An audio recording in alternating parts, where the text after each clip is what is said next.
Pepper உப்பு போட்டு அவிய விட்டுருக்கோம். ஸோ ஃபஸ்ட்டு நல்லா அவிய விட்டு நாங்கள் அடுத்த ஸ்டெப் உங்களுக்கு காட்டுறோம். சிக்கனை வந்து அவிச்ச பிறகு மிக்ஸி ஜாரில் போட்டு மிக்ஸ் பண்ணி வச்சுருக்கோம். ஸோ அதை நல்லா அரைச்சி இப்படி கொஞ்சம் தூளாக இருக்கணும். அதுக்கு பிறகு தான் நாங்கள் ஃப்ரை பண்ண போகிறோம். இப்போ நான் வந்து வெங்காயத்தாலெல்லாம் வெட்டிட்டு இருக்கிறேன். ஸோ வெட்டின பிறகு உங்களுக்கு என்ன மாதிரி செய்ய போகிறோம்னு சொல்லி இப்படி கட் பண்ணுங்க. அப்போ தான் இந்த சமோசா ரோலுக்கு வந்து நல்லா இருக்கும்.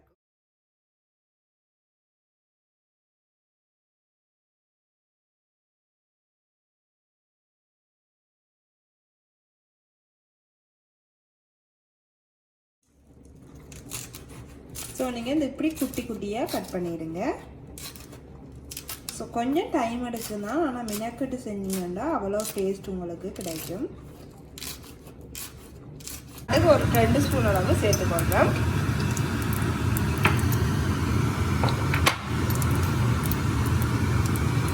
அடுத்து நாங்கள் பெருஞ்சீரகம் ஒரு 3 ஸ்பூன் அளவு சேர்த்துக்கொள்ளுங்க.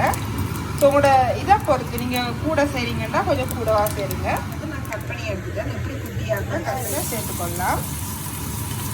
வெங்காயம் வந்து கொஞ்சம் கூடவே போடுங்க, அப்போ தான் அந்த டேஸ்ட் இருக்கும். இப்போ எல்லாம் சேர்த்து நல்லா வதக்கி எடுத்துடலாம். இப்போ நாங்கள் வெங்காயத்தால் சேர்த்துக்கலாம். ரெண்டையும் சேர்த்து நல்லா வதக்கி எடுக்கிறோம். தேவையான அளவு உப்பு சேர்த்துக்கொள்ளுங்க.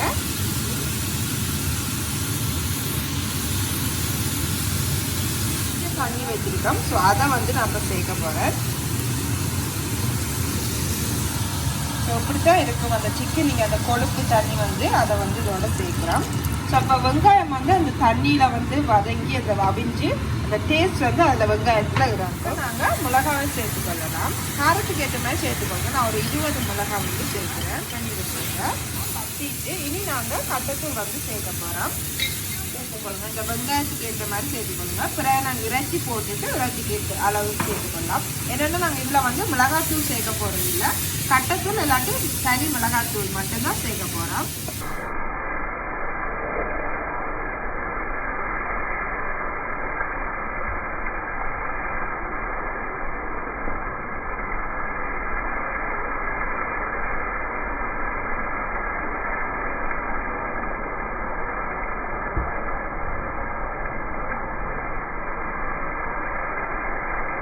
அரைச்சி வச்சிருக்கோம் இறைச்சி வந்து சேர்க்க போகிறோம். நீங்கள் கோழிலையும் செய்யலாம், எந்த இறைச்சிலையும் செய்யலாம். நான் வந்து கோழி இறைச்சி தான் எடுத்துருக்கேன். ஸோ இப்போ வந்து இப்படி துளுத்தி கிரைண்டரில் அரைச்சிட்டு இப்படி உளுத்தி போட்டிங்கன்னா நல்லா டேஸ்டியாக இருக்கும். இறைச்சிக்கு மட்டும் அளவாக போட்டிருக்கோம். ஸோ நீங்கள் பேருந்து பார்த்து நீங்கள் சேர்த்து அதுக்கேற்ற மாதிரி சேர்த்துக்கொள்ளலாம். அரண்டியெல்லாம் நல்லா எல்லா மசாலாவும் இறைச்சியோடு செய்கிற மாதிரி நல்லா மிக்ஸ் பண்ணலாம். கட்டத்தூள் வந்து நீங்கள் காரமாக வேணுமெண்டா இன்னும் கொஞ்சம் கூட போட்டு மிக்ஸ் பண்ணலாம். எங்களுக்கு இவ்வளவு காணும். ஸோ நான் இவ்வளவு போட்டு நல்லா மிக்ஸ் பண்ணுறோம். இதெல்லாம் வந்து எங்களை ரோல்ஸ் உள்ளீடு வந்து ரெடி ஆகிட்டு. ஸோ ரோல் பேப்பரும் நாங்கள் எடுத்து வச்சுருக்கோம். ஸோ இந்த பேப்பராக நான் யூஸ் பண்ண போகிறோம். இது வந்து ரெடிமேடாகவே செஞ்சு வைக்கும். ஸோ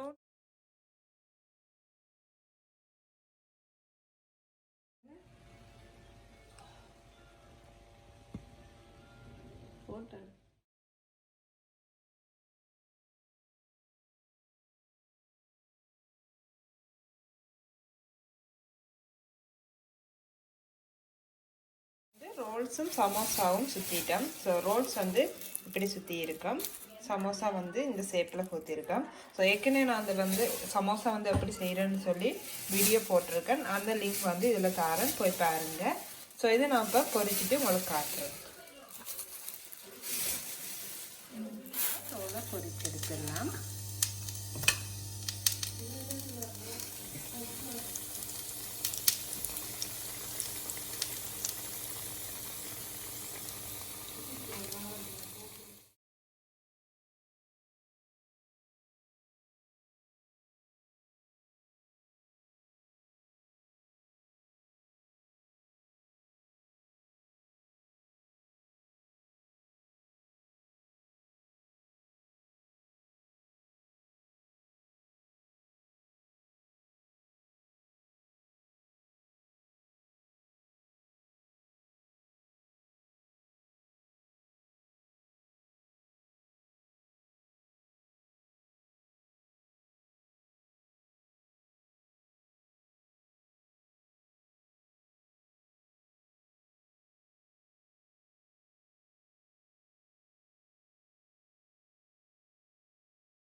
நல்லா ப்ரௌனியாக வந்த பிறகு எடுத்துடுங்க.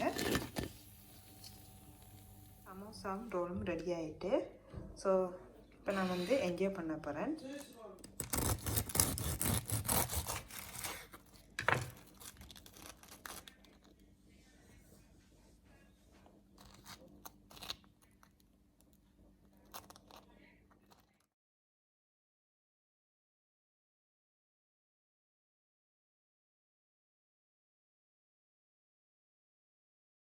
ஸோ இப்போ நான் வந்து டேஸ்ட் பண்ணி பார்த்து எப்படி இருக்குன்னு உங்களுக்கு சொல்கிறேன். சூப்பராக இருக்குது. நீங்களும் ட்ரை பண்ணி பாருங்கள். ட்ரை பண்ணிவிட்டு எனக்கு கமெண்டில் வந்து தெரியப்படுத்துங்க. இதே மாதிரி இன்னொரு இன்ட்ரெஸ்டிங்கான ரெசிபி இல்லாட்டி மேக்கப் டுட்டோரியலோட உங்களை சந்திக்கிறேன். அது வரைக்கும் பாய்.